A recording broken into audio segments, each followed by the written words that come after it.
Salam sejahtera, terima kasih karena bersama dengan saya di Nazilin Unity Channel. Ini adalah standard menteri di bawah Perdana Menteri Anwar Ibrahim. Betapa hebatnya mereka. Apa yang berlaku hari ini, kita beri tabik spring untuk Mat Sabu. Karena ekoran reaksi positif beliau terhadap serangan dari Fahmi Reza. Pelbagai pihak mengangkat tabik spring kepada Menteri Pertanian dan Keterjaminan Makanan Datuk Seri Muhammad Sabu kerana tidak melenting di atas kritikan, bahkan mengucapkan terima kasih terhadap kritikan pedas ke atas beliau. Nampaknya Anwar Ibrahim menang lagi apabila beliau memilih menteri yang paling tepat. Kalau sebelum ini, dalam kerajaan yang terkini, ramai menteri yang apabila ada masalah, mereka akan bagi jawapan yang entah apa-apa. Yang lebih teruk lagi, lain ditanya, lain dijawab. Ramai ahli parlimen begitu. Okey, sebelum kita teruskan, macam mana Mat Sabu, Bang Mat Sabu ni memberikan reaksi dalam isu serangan oleh Fahmi Reza. Jangan lupa tekan butang produk yang saya kongsikan ini. Siapa yang ada penyakit gout, kencing manis, tinggi darah, cepat buka beg itu untuk mendapatkan produk yang sangat bagus, mujarab, boleh membantu anda untuk sehat, dan lebih penting lagi, harganya sedang murah di pasaran sekarang. Tidak lama lagi, dia akan habis stok, dan biasalah menjelang raya ini, ramai orang akan menyediakan payung sebelum hujan. Takut-takut nanti kena gout masa raya, susahlah pula kan. Jadi beli cepat sebelum habis, lagipun harganya murah sekarang ini. Tekan butang produk yang ada dalam video ini. Okey, baik. Muhammad Sabu mengucapkan terima kasih kepada kartunis Fahmi Reza yang menyerang beliau ekoran ketiadaan beras putih tempatan di pasaran. Terima kasih atas karya saudara Fahmi Reza, kata beliau. InsyaAllah saya akan terus berusaha agar reformasi besar-besaran sektor padi dan beras dapat dijayakan dan keberhasilan beras tempatan mencapai sasaran, kata Mat Sabu lagi. Doakannya, kata Muhammad di page Fahmi Reza, yang melakarkan kehilangan beras tempatan sehingga menamakannya sebagai beras spesial super stupid. Fahmi meletakkan lakaran wajah Muhammad Sabu yang berpeluh di depan dengan isu ini. Saudara-saudara sekalian, komentar Muhammad Sabu terhadap karikatur serangan yang dibuat Fahmi Reza mendapat reaksi yang menular di seluruh media sosial. Ulasan Muhammad ini mendapat komen balas sehingga 356 balasan sehingga berita ini ditulis. Ada yang menulis, Bang Mat sudah masak dengan asam garam dunia politik. Reaksinya mencerminkan kematangan akal dan kejernihan budinya. Karikatur sebegini adalah lawak ringan sahaja bagi Mat Sabu sebab ranjau dalam perjalanan hidupnya sebelum ini lebih runcing dan tajam. Tabik Mat Sabu, tabik Bang Mat, tulis Zulkarnain Abidin Al-Aibahi, seorang bekas adun dari Perlis di laman beliau. Steady Abang Mat, komen lukisan satira. Fahmi Reza, tidak defensif dan tidak melenting. Siap minta, sama-sama doakan usaha beliau. Ini baru betul pemimpin berjiwa besar, tulis Jamzuri Ardani, seorang aktivis media sosial yang menulis di laman beliau di Facebook. Reform. Menurut Setiausaha Akbar Muhammad, iaitu Ades Yam Nur, Muhammad sedang membuat revolusi untuk menyelesaikan isu padi dan beras negara ini. Antaranya, memperkenalkan cara untuk mengesan ke mana perginya beras tempatan selepas dimasukkan ke dalam pasaran.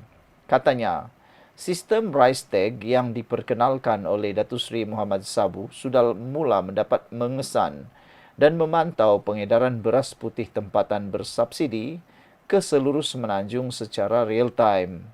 Dengan adanya sistem ini, penguatkuasa lebih mudah membuat pemeriksaan di semua rantaian pengedaran. Sistem ini juga pertama kali diperkenalkan untuk mengesan pengedaran barangan bersubsidi di negara kita.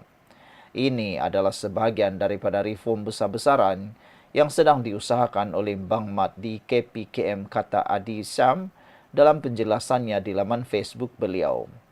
Pada masa kini, peruncit sedang giat melakukan pesanan purchase order dan pemborong sedang berusaha mempercepatkan penghantaran, katanya.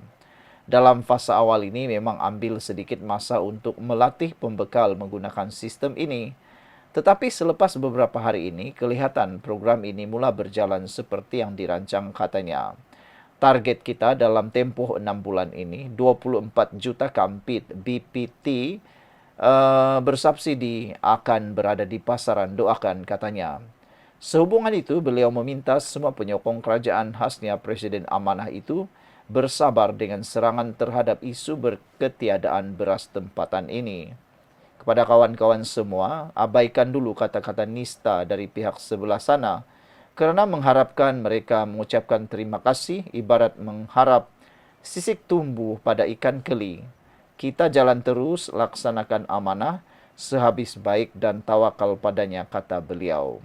Sekian dulu untuk kali ini. Jangan lupa tinggalkan komen Anda. Salam sejahtera. Terima kasih karena bersama dengan saya di Nazilin Unity Channel. Di saat isu penemuan 170 juta ringgit dan jongkeng emas melibatkan dan terkait dengan Perdana Menteri ke-9 Ismail Sabri Yaakob, ini pula isu berlaku kepada Parti Bersatu.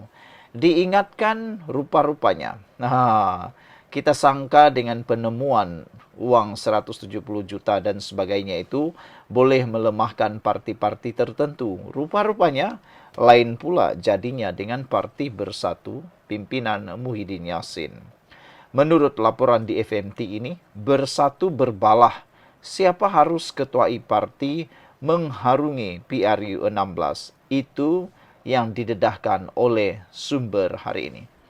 Sebelum kita teruskan ulasan laporan berita ini, jangan lupa tekan butang produk yang ada dalam video ini. Siapa yang ada penyakit gout, kencing manis, dan tinggi darah, cepat tekan butang produk itu karena dalam bag produk itu ada ubat untuk kencing manis, tinggi darah, dan gout yang boleh membantu menyembuhkan Anda.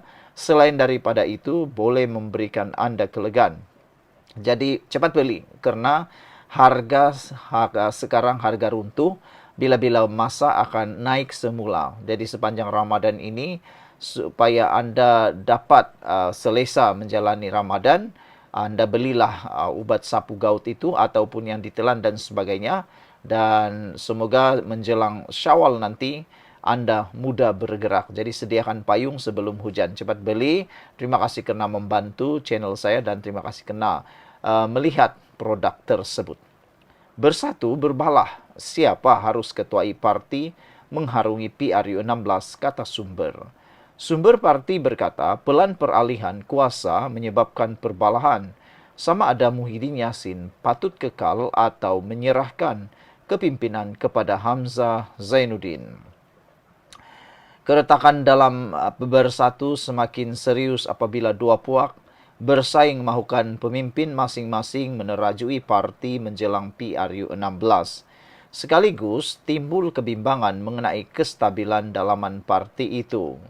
Sumber dalaman parti berkata, keretakan ini bermula pada Julai tahun lalu apabila Presiden Muhyiddin Yassin menggariskan pelan peralihan kuasa yang menyaksikan Hamzah Zainuddin menang tanpa bertanding sebagai timbalan presiden pada pemilihan November lalu. Azmin Ali pula dilantik sebagai Setiausaha Agung. Bagaimanapun, pelan itu mencetuskan perpecahan dalaman parti dengan kem Azmin bertegas Muhyiddin perlu kekal menerajui Bersatu. Manakala satu lagi kem mahu Hamzah Zainuddin mengambil alih kepimpinan. Pelan peralihan kuasa sudah jelas, tetapi ada pihak dalam kem Azmin yang percaya hanya Muhyiddin boleh memimpin Bersatu menghadapi PRU 16.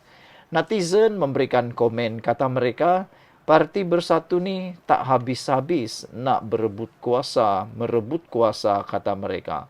Dalam parti berebut kuasa, di luar parti mahu pula merebut kuasa, kata mereka lagi.